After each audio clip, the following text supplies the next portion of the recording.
इसको practice question 5 में again requirement is same, perform control account reconciliation.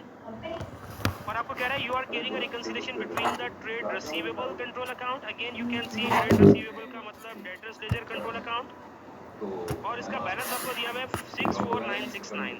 तो मैंने इसका लिखा डेबिट बैलेंस, क्योंकि डीएलसी का बैलेंस नॉर्मल डेबिट होता है, रिसीवेबल बैलेंस इज डेबिट। तो 64969 मैंने बैलेंस लिखा। And the total of list of the balances, तो लिस्ट ऑफ बैलेंसेस जो कस्टमर की लिस्ट ऑफ बैलेंसेस है, इंडिविजुअल अकाउंट्स का जो बैलेंस चल रहा है, दैट इज 65132। ये यहाँ पे रिपोर्ट कर दिया। You found the following reasons for the difference. तो ये जो दोनों बैलेंस एक दूसरे से डिफरेंट नजर आ रहे हैं, इसकी कह रहे हैं आपको कुछ रीजन पता चले, जिसमें अगर हम one by one discussion start करें। A sale invoice of 320 was entered in the sale day book as 230। ये जो आपने एक इनवॉइस थी 320 की, आपने 230 रिकॉर्ड की। कहाँ पे रिकॉर्ड की? डे बुक में रिकॉर्ड की। अच्छा, अगर कोई मसला मसाइल डे बुक में हुआ हो, अगर कोई मसला मसाइल डे बुक पे हुआ हो, तो ये किस चीज़ को अफेक्ट करेगा? ये अफेक्ट करेगा आपके टी अकाउंट को। सो द पॉइंट इज कि कोई भी एरर जो डे बुक का होता है, वो हमेशा किसको अफेक्ट करता है? टी अकाउंट को। टी अकाउंट को अगर हम अदर वर्ड्स में कहें तो इसी टी अकाउंट को हम कंट्रोल अकाउंट बोलते हुए आ रहे हैं, या इसी टी अकाउंट को हम उस वक्त से क्या बोलते आ रहे हैं? जर्नल लेजर बोलते हुए आ रहे हैं। सो अगर आप ऊपर जाओ जहाँ पे हमने इसका थीम पढ़ा था कि कौन कौन सी चीज़ें आपकी कंट्रोल अकाउंट में जाएंगी, तो हमने कहा डे बुक का टोटल अगर पोस्ट नहीं हुआ कंट्रोल अकाउंट में, या कोई भी कास्टिंग एरर जो डे बुक में हुआ, तो जो डे बुक के मसले मसाइल होते हैं वो सारी की सारी एडजस्टमेंट आपकी जाती हैं आपके कंट्रोल अकाउंट में। डे बुक में अगर कोई मसला मसाइल हुआ तो उसका ताल्लुक लिस्ट ऑफ बैलेंसेस से नहीं है, बल्कि उसका ताल्लुक कंट्रोल अकाउंट से है, टी अकाउंट से। तो अगर आप यहाँ पे देखो, इन दोनों वैल्यूज का अगर आप डिफरेंस लेकर देखो, 230 320 और 230 का डिफरेंस लो, आपकी आँख खुलती है, ये आवाज़ डिफरेंस आ रहा है 90 का। अंदर आया था सो ये 90 का डिफरेंस आपका एडजस्ट तो होगा, सही है जी। ये कहाँ पे जाके एडजस्ट होना चाहिए? ये आपके इफेक्टिवली कंट्रोल अकाउंट में एडजस्ट होना चाहिए। A sale invoice for 320 enter in the sale book as 230, तो डिफरेंस आ गया 90 का। सैफ पार्क था सर, क्या नाम था? Saif okay, park. अगर फर्ज करें यहाँ पे ऐसे होता कि ये आपको बोला गया होता बताया कि था आपको a Saif sale park. invoice of 320 was entered as 320, a sale invoice of 320 was entered as 230, और ये कुछ ना लिखा होता कि कहाँ पे हुआ ये एरर। तो मैं यहाँ पे जो स्पेसिफाई किया है उसको मैं हटा रहा हूँ यहाँ से, मैं स्पेसिफाई नहीं कर रहा। मैंने कहा कि बस एक इनवॉइस थी, उसको हमने 320 की जगह 230 रिकॉर्ड किया, 90 से कम रिकॉर्ड किया। तो इनवॉइस को अगर 90 से कम रिकॉर्ड किया, जहाँ पे साइलेंस हो, जहाँ पे कुछ ना बताया गया हो, वहाँ पे आप उस एरर की एडजस्टमेंट, जहाँ पे कुछ भी ना बताया गया हो, उस एरर की एडजस्टमेंट आप करते हो दोनों चीज़ों में।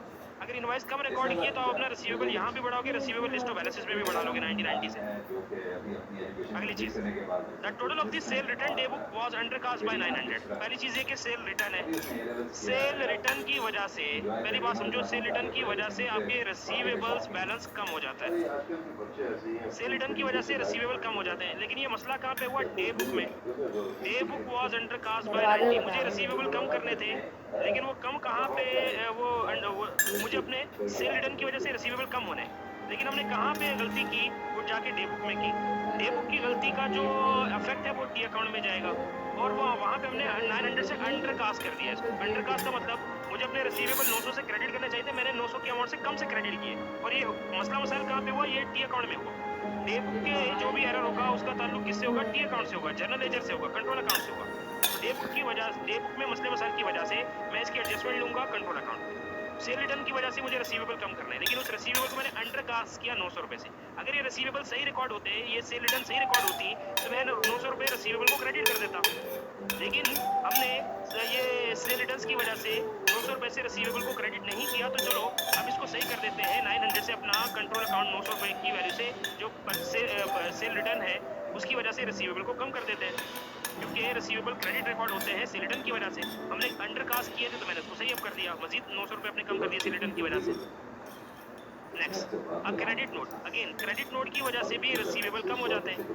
For 460 was treated as an invoice. जब कस्टमर को इनवाइस मिलते हैं तो उससे रिसीवेबल बढ़ जाते हैं। आपने क्रेडिट नोट लिया था, आपको रिसीवेबल कम करने चाहिए थे, आपने उल्टा रिसीवेबल बढ़ा दिए, और ये एरर कितने से कर दिया? 460 से। तो इस तरह के एरर की जब करेक्शन होगी वो डबल अमाउंट से होगी। तो डबल अमाउंट आपके पास कितनी हो रही है? 920 की। मुझे 920 से क्रेडिट नोट की वजह से रिसीवेबल कम करने चाहिए, मैंने उल्टा, अब मैं इसकी करेक्शन करूंगा, मैं 920 से रिसीवेबल को कम करूंगा। लेकिन नेक्स्ट क्वेश्चन के कहाँ से कम करें? क्या उसको हम अपने लिस्ट ऑफ बैलेंस से कम करें या कंट्रोल अकाउंट से करें? तो भाई वो मुझे यहाँ से पढ़ के पता चलेगा। ये सारा मसला हमने किया कहाँ पे? पर्सनल अकाउंट में। पर्सनल अकाउंट का मतलब लिस्ट ऑफ बैलेंसेस में एडजस्टमेंट। क्रेडिट नोट का मतलब मुझे लिस्ट ऑफ बैलेंसेस से 460 माइनस करना चाहिए था। मैंने उस 460 को एज एन इनवॉइस समझ के लिस्ट ऑफ बैलेंसेस को बढ़ा लिया। तो मैं अपनी डबल अमाउंट से रिसीवेबल को कम करूंगा। कहाँ पे कम करूंगा? लिस्ट ऑफ बैलेंसेस से कम करूंगा। कहाँ से कम करूंगा? लिस्ट ऑफ बैलेंसेस से कम कर दूंगा। मैंने 920 लिस्ट ऑफ बैलेंसेस से डिडक्ट कर दिए। फिर आगे कह रहा है customer paid 1700 in full settlement of 1715, यानी कि कितने का हमने इसको डिस्काउंट दिया? 1715 में से अगर 1700 इसने हमें पे कर दिए तो 15 का डिस्काउंट मिला। कह रहा है discount were being made in the personal account, list of balances में बिल्कुल सही रिकॉर्ड हुआ है, but not entered in the control account.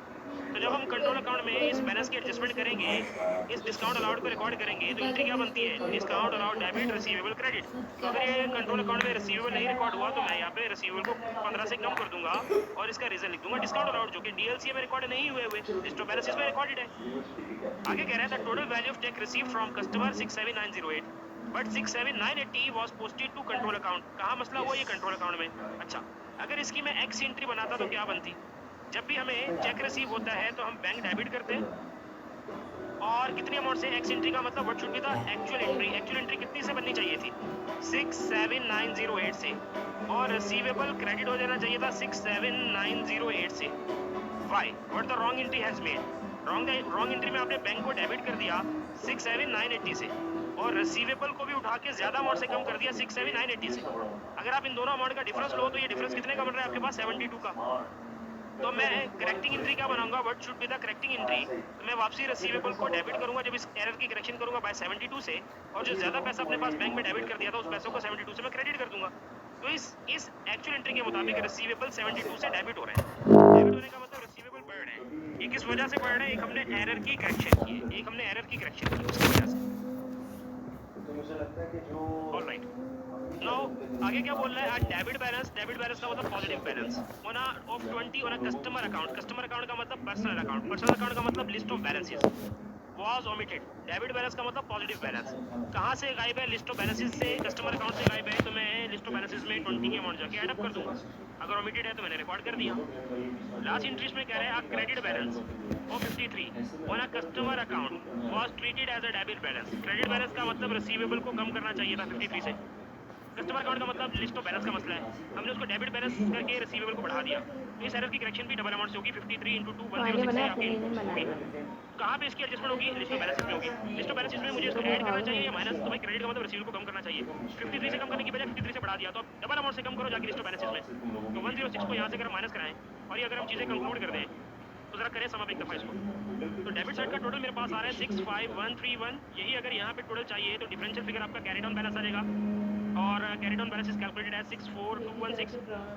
This carry down would be the brought down for the next time period 64216। अब जरा इसको यहाँ के बैलेंस से मैच करते हैं कि क्या लिस्ट ऑफ बैलेंसेस में भी सेम अमाउंट आ रही है। तो यही पे अगर आप इन सबका भी एड्रेस करके देखो तो सेम बैलेंस आ रहा है 64216। तो हमने कहा कि ये रिकंसिलेशन बिल्कुल ठीक हुई। ये रिकंसाइल्ड बैलेंस जो है, ये रिकंसाइल्ड बैलेंस आपका, ये डीएलसीए का जो रिकंसाइल्ड बैलेंस है, this balance would be reported to trial balance. और ये ट्रायल बैलेंस में किस साइड पर रिपोर्ट होना चाहिए? डेबिट साइड पे, बिकॉज रिसीवेबल आर एसेट्स, और एसेट के बैलेंसेस ट्रायल बैलेंस में डेबिट साइड पर आ रहे होते हैं। सो होपफुली आपको ये कंट्रोल अकाउंट का पूरा सिस्टम, पूरा चक्कर समझ में आ गया होगा। ये इसके क्वेश्चन FA1 में भी आते हैं, FA2 में भी आते हैं और F3 में भी आते हैं। और ये मैंने काफ़ी मुश्किल सवाल आपको करवा दिए ताकि आपकी जो कन्फ्यूजन है वो कन्फ्यूजन आपकी दूर हो जाए, और अगर किसी भी तरह का कोई मसला मसाइल आपके सामने है, किसी भी तरह का क्वेश्चन आपके सामने, आप उसको इजीली हैंडल कर सकें। सो आई वांट कि आप ये जो 5 सवाल हैं इनको तो एक दफ़ा दोबारा से प्रैक्टिस करें ताकि आपकी इन एरियाज पे ग्रिप हो जाए। मे बी पॉसिबल आपको फर्स्ट टाइम मेरे समझाने में 70-80% बात समझ में आई, लेकिन फिर भी 20% वहाँ पे लर्निंग की जरूरत हो। तो आप इन क्वेश्चंस को एक दफ़ा दोबारा गो थ्रू करेंगे, इंशाल्लाह ये सारे मसले मसाइल आपके रिजॉल्व हो जाएंगे, आपके ग्रिप अच्छी हो जाएगी। अम्मों के रिश्ते का क्या हुआ? रिश्ता देखने के लिए। अनुषा, अरे अनुषा, यार ये तो बहुत अच्छी खबर। तुमने बस अंकल से कहना शादी के लिए ज्यादा टाइम नहीं, बस ये